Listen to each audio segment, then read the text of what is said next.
Assalamualaikum warahmatullahi wabarakatuh. Hai, kami dari kelompok 4 akan menyampaikan materi tentang karbohidrat. Berikut adalah nama-nama dari anggota kelompok kami. Yang pertama ada Wafik Azizah, yang kedua ada saya sendiri Lida Setiawati, yang ketiga ada Wulan Febriana, yang keempat ada Ahmad Dhani, yang kelima ada Niken Susanti, dan yang terakhir ada Marsha Renida. Definisi. Karbohidrat merupakan senyawa organik yang terdiri atas atom karbon, oksigen, dan hidrogen. Untuk fungsi karbohidrat sendiri bagi tubuh, yang pertama adalah sebagai sumber energi utama. Karena karbohidrat dapat dicerna menjadi monosakarida glukosa yang kemudian akan mengalami pembakaran dalam tubuh sehingga menghasilkan sekitar 4 kilokalori. Fungsi yang kedua adalah sebagai protein sparer. Karena dengan adanya karbohidrat, protein dapat digunakan untuk keperluan lainnya bagi tubuh. Itu salah satunya sebagai zat pembangun. Fungsi yang ketiga adalah karbohidrat dapat berperan dalam metabolisme lemak, yaitu dapat mencegah terjadinya oksidasi lemak yang terjadi secara tidak sempurna. Fungsi yang keempat yaitu dapat berperan dalam pengaturan gerak peristaltik khusus yang dilakukan oleh selulosa dan juga dapat berperan dalam pembentukan sisa makanan oleh hemiselulosa dan pektin. Fungsi yang kelima, karbohidrat, khususnya monosakarida dan disakarida, dapat memberikan rasa manis pada makanan. Dan fungsi yang terakhir yaitu dapat berperan sebagai pencegah penyakit. Contohnya adalah serat larut air yang mampu menurunkan kadar kolesterol dengan cara menghambat penyerapan kembali garam empedu dalam usus. Selain itu, serat pektin dan gam dapat berperan dalam terapi penyakit diabetes mellitus dengan efek hipoglikemiknya. Efek hipoglikemik tersebut dapat mempercepat waktu transit, kemudian dapat memperlambat pengosongan lambung, serta dapat mengurangi penyerapan glukosa. Karbohidrat diklasifikasikan menjadi 3 kelompok utama, yaitu monosakarida, disakarida, dan polisakarida. Seperti namanya, mono, yang artinya satu, maka monosakarida dapat didefinisikan sebagai karbohidrat yang tersusun dari satu unit gula. Kemudian di, yang artinya dua, maka disakarida merupakan karbohidrat yang tersusun dari dua monosakarida. Dan poli, yang artinya banyak, maka polisakarida dapat diartikan sebagai jenis karbohidrat yang tersusun dari banyak monosakarida. Monosakarida memiliki rumus molekul CnH2nON di mana N berjumlah 3 hingga 8. Berikut contoh kelompok monosakarida yang banyak dijumpai, yaitu pentosa dengan 5 atom karbon dan heksosa dengan 6 atom karbon. Contoh dari pentosa yaitu ribosa yang merupakan gugus gula pada RNA dan deoksiribosa yang merupakan gugus gula pada DNA. Contoh dari heksosa yaitu glukosa, galaktosa, dan fruktosa. Dari ketiga contoh tersebut, fruktosa merupakan yang paling manis. Kemudian disakarida memiliki rumus molekul C12H22O11. Contohnya yaitu maltosa yang tersusun atas 2 glukosa, sukrosa yang tersusun atas glukosa dan fruktosa, dan laktosa yang tersusun dari glukosa dan galaktosa. Laktosa ini biasa disebut gula susu karena banyak terdapat pada produk susu. Selanjutnya yakni ada polisakarida. Polisakarida ini memiliki rasa tawar yang merupakan senyawa karbohidrat kompleks dan terdapat lebih dari 6 molekul monosakarida. Polisakarida ini memiliki rumus molekul C6H10O5N. Ada beberapa jenis polisakarida. Yang pertama ada pati. Pati ini terdiri dari amilum dan pektin. Pati merupakan karbohidrat yang dapat dicerna. Sumber dari pati ini yakni berupa serealia, yakni berupa beras, jagung, dan gandum. Di dalam serealia ini terdapat pati 70-80%. Selain serealia, terdapat pula jenis umbi-umbian. Jenis umbi-umbian ini ada ubi, talas, dan singkong yang memiliki kandungan pati sebesar 20-30%. Selain pati, terdapat pula glikogen. Glikogen biasa disebut pati binatang atau gula otot. Glikogen ini merupakan karbohidrat yang dapat dicerna. Sumber dari glikogen terdapat pada banyak serealia, kecambah, umbian, maupun buahan. Glikogen ini terdapat dua, yaitu glikogen otot dan juga glikogen. Glikogen otot ini merupakan sumber dari energi otot. Selain itu ada pula glikogen hati. Nah, di glikogen hati ini merupakan energi dari semua sel yang ada di tubuh. Selain glikogen juga terdapat dextrin. Dextrin ini merupakan zat antara dalam pemecahan amilum. Dextrin ini memiliki molekul lebih sederhana, mudah larut dalam air, dan jika direaksikan dengan iodium akan berubah warna menjadi merah. Selanjutnya adalah serat. Serat merupakan karbohidrat yang tidak dapat dicerna. Di dalam beberapa bakteri itu bisa mencerna serat menjadi komponen serat sehingga dapat dilepas dan diserap oleh tubuh sebagai energi. Serat ini merupakan komponen penyusun diet yang sangat penting. Fungsi dari serat sendiri yaitu adalah untuk pencegahan penyakit jantung koroner, sebagai pencegahan kanker pada usus besar, penyakit divertikular, dan juga pencegahan obesitas atau kegemukan. Selanjutnya adalah klasifikasi serat. Yang pertama yaitu serat larut air dan yang kedua yaitu serat tidak larut air. Larut air adalah serat lembut dan lengket dan menyerap air. Kemudian membentuk zat seperti gel dalam sistem pencernaan. Serat larut air ini terdiri atas gam, pektin, dan hemiselulosa. Untuk sifat dari serat larut air ini yaitu kental dan mudah terfermentasi. Selanjutnya, untuk sumber makanan yang mengandung serat larut air yaitu buah, sayur, polong-polongan, serta serealia. Selanjutnya yaitu serat tidak larut air. Serat tidak larut air saat di usus tidak dipecah dan langsung diserap ke aliran darah yang menambah ampas di sistem pencernaan. Untuk sumber dari serat tidak larut air ini yaitu selulosa dan lignin. Kemudian, untuk sifatnya, serat tidak larut air lebih sulit terfermentasi. Untuk sumber makanannya yaitu berupa beras merah dan kulit ari beras. Selanjutnya yaitu pencernaan karbohidrat di dalam tubuh. Yang pertama yaitu terjadi pada mulut. Di dalam mulut, karbohidrat yang masuk dipecah oleh enzim amilase atau enzim betialin. Selanjutnya terjadi di lambung. Dalam lambung, pemecahan karbohidrat terus dilakukan oleh dinding lambung. Dan selanjutnya proses pencernaan dilanjutkan pada organ usus. Di dalam organ usus, semua karbohidrat kompleks dirubah menjadi monosakarida.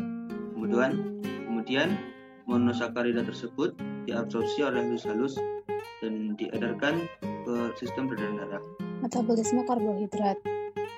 Pada metabolisme karbohidrat terjadi proses kimia yang berlangsung di dalam tubuh dan memecah karbohidrat lalu diubah menjadi energi atau ATP. Pertama-tama, karbohidrat akan diubah menjadi glukosa yang dibantu oleh enzim betialin. Yang selanjutnya, glukosa akan difosforilase menjadi glukosa 6-fosfat yang kemudian akan diturunkan menjadi fruktosa 6-fosfat. Selanjutnya, fruktosa 6-fosfat difosforilase menjadi fruktosa 1,6-difosfat lalu dipecah menjadi gliseraldehida 3-fosfat dan 3-dihidroksida aseton fosfat. Pada tahap ini, gliseraldehida 3-fosfat akan bereaksi secara bolak-balik atau irreversibel dengan 3-dihidroksida aseton fosfat oleh isomerase yang kemudian menghasilkan asam pirufat. Kemudian, asam pirufat akan mengalami oksidasi melalui proses dekarboksilasi oksidatif hingga menjadi asetil-CoA. Selanjutnya, asetil-CoA akan masuk ke dalam siklus Krebs yang nantinya akan menghasilkan hasil akhir energi atau biasa disebut dengan ATP. Sumber karbohidrat. Karbohidrat banyak ditemukan di dalam sayur-sayuran, kacang-kacangan, serealia, pati, dan masih banyak lagi. Salah satunya terdapat pada ubi jalar dengan karbohidrat sebanyak 20,12 gram per buah. Lalu terdapat pada beras merah dengan karbohidrat sebanyak 38 gram per porsi dan roti gandum dengan karbohidrat sebanyak 30 gram per potong. Selain itu, Karbohidrat juga dapat ditemukan di sayur-sayuran, juga kacang-kacangan. Dan AKG dari karbohidrat. Kebutuhan karbohidrat. Menurut anjuran WHO adalah 55-75% dari total konsumsi energi yang diutamakan berasal dari karbohidrat kompleks dan 10%-nya berasal dari gula sederhana. Sedangkan anjuran karbohidrat menurut PUGS adalah 50-60% berasal dari total energi yang bersumber dari karbohidrat kompleks dan 5%-nya berasal dari total energi tersebut adalah gula sekitar 3-4 sendok makan setiap hari. Berikutnya ada kebutuhan serat. Untuk kebutuhan serat, berdasarkan skala internasional, menurut Lembaga Kanker di Amerika, manusia dianjurkan untuk mengonsumsi serat sekitar 20-30 gram per hari. Sedangkan menurut WHO, manusia dianjurkan untuk mengonsumsi serat sekitar 27-40 gram per hari. Akan tetapi di Indonesia, berdasarkan Widya Karya Nasional Pangan dan Gizi atau WNPG, pada tahun 2004, manusia dianjurkan untuk mengonsumsi serat sekitar 19-30 gram per hari. Berikut adalah angka kecukupan gizi karbohidrat berdasarkan Peraturan Menteri Kesehatan Nomor 75 Tahun 2013. Pada anak bayi dengan usia sekitar 0-11 bulan membutuhkan karbohidrat sekitar 50-82 gram. Anak balita serta anak berusia 5 dan 6 tahun membutuhkan karbohidrat sekitar 155-200 gram. Anak laki-laki berusia 7-12 tahun membutuhkan karbohidrat sekitar 254-289 gram. Anak perempuan berusia 7-12 tahun membutuhkan karbohidrat sekitar 254-275 gram. Berikutnya, remaja laki-laki berusia 13-15 tahun membutuhkan karbohidrat sekitar 340 gram. Remaja perempuan berusia 13-15 tahun membutuhkan karbohidrat sekitar 292 gram. Remaja laki-laki berusia 16-18 tahun membutuhkan karbohidrat sekitar 368 gram. Remaja perempuan berusia 16-18 tahun membutuhkan karbohidrat sekitar 292 gram.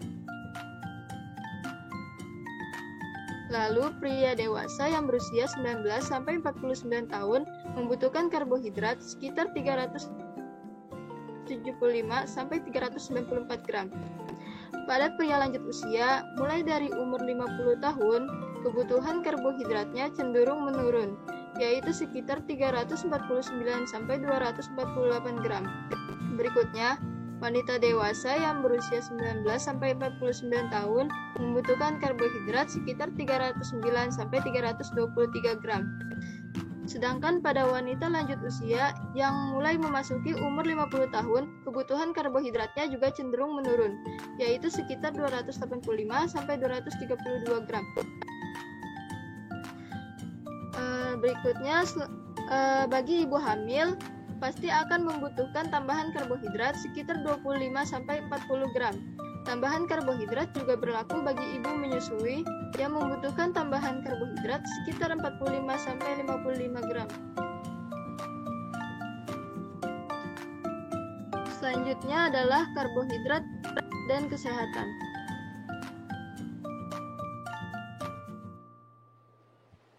Obesitas. Obesitas ini pada pengertiannya adalah penumpukan lemak yang berlebihan akibat ketidakseimbangan asupan energi dengan energi yang digunakan dalam waktu lama. Obesitas atau kegemukan ini dapat disebabkan oleh ketidakseimbangan antara asupan dan kebutuhan energi, yang kelebihannya akan disimpan dalam jaringan lemak. Sifat alami karbohidrat dalam makanan mempengaruhi keseimbangan energi. Makanan yang kaya serat pangan cenderung memiliki massa yang besar, serta meningkatkan rasa kenyang yang berlebihan. Selanjutnya ada diabetes mellitus. Diabetes mellitus ini merupakan penyakit atau gangguan metabolisme kronis yang ditandai dengan tingginya kadar gula darah, disertai dengan gangguan metabolisme karbohidrat, lipid, dan protein, sebagai akibat defisiensi insulin. Pada defisiensi insulin, glukosa tidak dapat masuk ke dalam sel-sel sehingga kadar gula darah meningkat. Namun, timbunan glukosa tersebut tidak dapat dimanfaatkan untuk menghasilkan energi yang dibutuhkan oleh sel-sel. Glukosa yang tertumpuk itu dibuang melalui ginjal ke dalam urin sehingga terjadi glukosuria. Karena glukosa tidak dapat dipergunakan sebagai penghasil energi, maka lemak dan protein lebih banyak dipecah untuk menghasilkan energi yang dibutuhkan, sehingga terjadi peningkatan gluconeogenesis. Peningkatan pemecahan asam lemak akan menghasilkan keton bodies, sehingga bila keton bodies ini meninggi dalam darah, maka akan mengakibatkan penurunan pH darah sehingga terjadi asidosis. Lalu ada galaktosemia.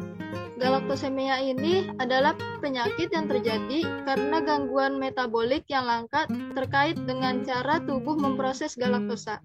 Galaktosa terdapat pada ASI dan susu formula yang dapat dikonversi menjadi energi. Galaktosemia umumnya terjadi pada anak-anak, terutama pada bayi yang baru lahir. Gejala galaktosemia pada umumnya terjadi pada anak adalah penyakit kuning. Hal ini dapat terjadi karena tubuh mereka tidak dapat mencerna galaktosa yang ada dalam ASI. Dan yang terakhir ada marasmus. Marasmus ini merupakan kekurangan asupan energi atau kalori dari semua bentuk makronutrien mencakup karbohidrat, lemak, dan protein. Kondisi ini paling banyak ditemukan pada anak berusia di bawah 2 tahun. Ciri-ciri fisik menderita marasmus yaitu kekurangan berat badan, kehilangan banyak massa otot dan jaringan lemak, pertumbuhan terhambat, kulit kering dan rambut rapuh, terlihat lebih tua dari usianya, tidak berenergi dan tampak tidak bersemangat atau lesu, wajah menjadi bulat seperti orang tua, serta diare kronis. Selain itu, penderita marasmus rentan mengalami infeksi akut seperti infeksi saluran pernapasan dan gastroenteritis, serta infeksi kronis seperti tuberkulosis. Demikianlah penyampaian materi dari kelompok kami. Apabila ada salah kata, kami mohon maaf. Wassalamualaikum warahmatullahi wabarakatuh.